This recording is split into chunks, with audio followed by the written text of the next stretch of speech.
You deleted his contact. You stopped checking his profile. You convinced yourself you were past it. You said the words out loud, "I'm okay, I'm trusting God, I'm at peace with where I am." And then someone at church stood up on a Sunday morning and announced their engagement. And the room erupted, and you clapped, you smiled, you meant it, you genuinely wanted to be happy for her. But on the drive home, alone in the car, something cracked. Not jealousy, not bitterness, something quieter and more exhausting than both of those. Grief. The specific grief of waiting for something you still believe in, but can no longer see. And the question, the one you stopped saying out loud because it felt like a lack of faith, came back. Did God forget me specifically? Not other people, not in general. Me. Did he look at my life, at my prayers, at the years I have given to this, and just move on? I want to talk to you about that question today. Not around it, not over it, directly into it. Because I believe God is hiding something from you right now, and I believe he is doing it on purpose. And by the end of this video, you are not going to feel dismissed or placated. You are going to understand why. And that understanding is going to change how you carry this. Before we go any further, I want you to drop a comment right now. Tell me how long you have been in this season. 1 year, 3 years, a decade. And answer this honestly. Do you still believe God has someone for you? Or has the weight begun to make you quietly doubt that? I read every single comment. Every one. This is not a monologue. This is a conversation. Shift tone slightly. Move from empathy to revelation. The audience should feel like you're about to show them something. Most people in your position believe that what God is hiding is a person, a name, a face, a story that starts with a moment, maybe a coffee shop, maybe a mutual friend, maybe something completely ordinary that turns out to be the hinge on which everything turns. And I understand why it feels that way. When you are waiting on a relationship, the most obvious thing that's missing is the other person. So naturally, God hiding something feels like God hiding him. But I want to reframe this for you, because I think that frame, as understandable as it is, causes you to misread almost everything about the season you are in. What God is hiding from you is not just a man. It is a version of your life that you are not yet ready to live. God does not simply match two people and call it a covenant. He builds two people, separately, simultaneously, sometimes through pain that feels entirely unrelated to love, into the versions of themselves that can actually hold what he is joining together. The finished picture? He keeps it hidden, not to be cruel, not to test your endurance like some spiritual obstacle course, but because if he showed you the destination before you made the journey, you would arrive at the right place as the wrong person. There is a moment in Genesis 24 that most people read too quickly. Abraham's servant is sent to find a wife for Isaac. He arrives at a well in a foreign city. He doesn't know anyone. He has no plan except a prayer, and the prayer is specific, almost uncomfortably so. He asks God to reveal the right woman through a very particular sign. And before he finished praying, Rebekah appeared. Before the prayer was completed, the answer was already walking toward him. Rebekah had no idea. She was just going to get water. She was living her ordinary life on what would turn out to be the most significant day of it. And she couldn't see any of it yet. What God is hiding from you is already in motion. The question is not whether he is working. The question is whether you can trust what you cannot yet see. Reason 1. The man God has for you requires a woman you have not fully become yet. I want to be very precise here, because this reason is easy to hear wrong. This is not about being good enough. This is not about earning love through spiritual performance. God does not operate a merit system where you accumulate enough growth points to unlock a relationship. This is about something far more specific. Readiness. There are wounds in you that are still healing. There are patterns, ways you respond to conflict, ways you interpret silence from someone you love, ways you protect yourself that used to keep you safe but now keep people out, that are still being broken and rebuilt. And the man God is forming for you, if he walked into your life today, would either collide directly with those wounds, or you would do what wounded people do with good things, push them away before they can hurt you. God is not withholding love from you. He is protecting love for you. He is protecting the relationship from arriving before the ground is solid enough to hold it. That is not punishment. That is precision. Reason 2. What you think you want and what you actually need are still converging. I want you to sit with this one honestly. The picture you carry in your heart of the man you are waiting for. How much of that picture is genuinely from God, and how much of it was written by your wounds? By the man who didn't choose you? By the culture that told you what security is supposed to look like? By the version of love you constructed to protect yourself from the version that hurt you? God sees the difference between what you are asking for and what you actually need. He sees it even when you cannot, and sometimes He holds back the answer to a prayer not because the desire is wrong, the desire for love is holy, but because the specific shape that desire has taken in your imagination would lead you towards something that looks like love but isn't built to last. He is not hiding the answer because the question is wrong. He is refining the question until it is precise enough to receive the right answer. Reason 3. The waiting is building something in you that nothing else can build. This is the hardest reason to hear, and it is the most important. The ability to stay in a covenant, to choose someone daily, to love them on the days when love is a decision and not a feeling, to remain present when it would be easier to leave. That ability is not native to any of us.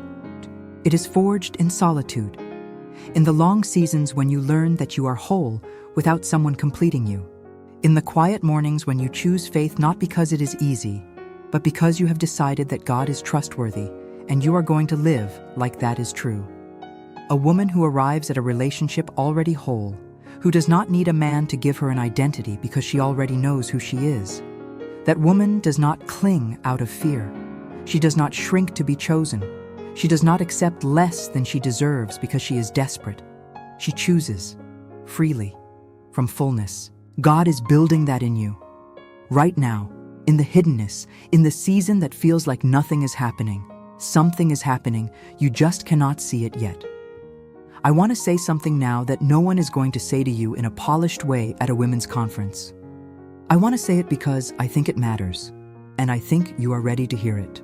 There are things we do, in faith sincerely with the best intentions, that quietly work against what God is building in us during the waiting season. And the result is that the season stretches longer than it needed to. Mistake 1, making the relationship the center of your spiritual life. When every prayer circles back to Him.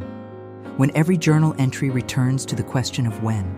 When your relationship with God has become primarily a lobbying effort for a specific outcome, you have, without meaning to, placed the relationship at the center of a space that belongs only to God. And that is a form of idolatry. I know that word feels strong, but it is the accurate word. Because idolatry is not only bowing to a statue, it is organizing your inner life around anything other than God, even a good thing, even a holy thing, even a covenant thing. God will not compete for the center. He will wait, patiently, lovingly, but He will wait for you to want Him more than you want the answer. And sometimes the wait is not about the man at all. It is about that. Mistake 2, reading the silence as a verdict on your worth. Every month that passes, every almost relationship that didn't become one, every wedding you attended alone. If you have been absorbing these things as evidence that something is wrong with you, that you are too much or not enough, that God sees something in you that disqualifies you from the love you want, you are reading the silence entirely wrong. Silence in Scripture is almost never rejection. It is almost always preparation. When Lazarus died, Jesus did not come immediately. He waited 4 days, long enough for hope to die, long enough for the sisters to grieve not just their brother, but their belief that Jesus would show up, long enough for everyone watching to conclude that the story was over. And then He arrived, and the miracle that followed was not just a resurrection. It was a revelation of a power so complete it made the 4 days of silence make perfect sense in retrospect. The silence over your life is not a verdict. It is a setup. Stop reading it as one. Mistake 3. Living in the future instead of your actual life. This one is subtle, and it is costing you more than you know. If your present life is primarily a waiting room, if you are emotionally checked out of today because you are holding your breath for a tomorrow that hasn't arrived, you are not living. You are suspended. And that suspension is not faith. It is a quiet form of avoidance dressed in spiritual language. Here is what I know.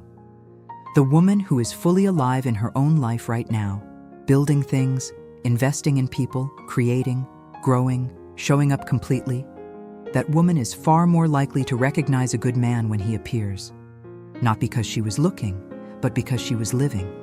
And he found her living. Your life is not the prologue. It is the story. It is happening right now. So what do you actually do with all of this? Not in theory. Not in the version of your life where everything feels clear and your faith is strong. But on a Tuesday evening when the apartment is quiet and the ache is present and you don't know how much longer this lasts, 4 things. First, bring the real grief. And then release it. Stop performing contentment you do not feel. God is not honored by the polished version of your pain. He is moved by the real one. Hannah arrived at the temple in a state that made the priest think she was drunk. She was not composed. She was not spiritual in a way that looked good. She was wrecked. And God responded to that prayer above almost any other prayer recorded in the first books of Samuel. Bring the real thing. The loneliness, the confusion, the moments where the faith is thin and the doubt is loud. Bring it, leave it at his feet, and then get up. Eat. Let your face be different. Not because the answer came, but because you are no longer carrying it alone. Second, pray for him without a face. Somewhere in the world right now, there is a man you have never met, living a life you know nothing about, being shaped by God for a covenant that includes you. He does not know your name. You do not know his. But he is real. Pray for him, not the version of him you have constructed in your imagination. The real man with real struggles in a real season that is forming him just as your season is forming you. Pray for his integrity, his healing, his clarity about who God is calling him to be. Pray that he stays faithful in the hidden season the way you are learning to stay faithful in yours. This prayer does something remarkable to your posture. It moves you from waiting, which is passive, to participating. You become part of the story before the story begins. Third, build the life that is actually yours, not the life you are waiting to begin. What do you want your life to look like? Not your relationship, your life, the friendships you are investing in, the work that carries your fingerprint on it, the creative thing that has been dormant because you have been waiting for the right circumstances, the version of your relationship with God that goes deeper than a waiting room prayer. Build that. Now. Not as a distraction, not as a consolation, as the actual stewardship of the actual life God has given you in this actual season. The woman who arrives at love having already built something, she does not need it to complete her. She brings completeness into it. That is a different kind of love entirely. Fourth, let trust be the thing you practice, not just the thing you feel. Trust is not a feeling. On most days in a long waiting season, it does not feel like anything particularly noble. It feels like deciding, again, for the 100th time, that God is good even when you cannot see evidence of it in this specific area of your life. Hebrews 11 does not celebrate people who trusted God when it was easy. It celebrates people who acted on a promise they could not yet see confirmed. People who built arks before it rained. People who left without knowing where they were going. People who waited decades for a child and believed anyway. Your season of hidden waiting, if you carry it in faith rather than in bitterness, is not invisible. It is being written. It is becoming the foundation of a story about a woman who did not give up on God when she had every human reason to. That story does not end in emptiness. It never has. I want to close with something I need you to say out loud, not in your head. Out loud, wherever you are, because the words you speak over yourself in a season like this one become the structure your faith is built on. Say this with me. God, I choose today to stop fighting the season I am in. I do not fully understand it. There are days I do not like it, but I trust that what you are keeping from me, you are keeping for me. I trust that the man you have prepared is being shaped by the same hands that are shaping me. Right now, in his own hidden season, I release the timeline. I release the image I built in my own mind. I open my hands. I choose to be fully present in today, not suspended in a future I cannot see yet. And I declare that this waiting is not wasted. You are building something in me that silence could not destroy and impatience could never produce. I trust you. Amen. If this video reached something in you, write this in the comments. Still trusting the hidden season. And if you know a woman who is exhausted from waiting, someone whose faith is still there but threadbare, someone who has stopped talking about it because she is tired of having nothing new to report, send her this video. Not with a caption, not with advice, just send it. Let it speak for itself. She has not been forgotten, neither have you. Subscribe if you want to keep going deeper. Every video on this channel is built for the woman who is still walking. Not because the path is clear, but because she knows who called her to walk it. I will see you in the next one.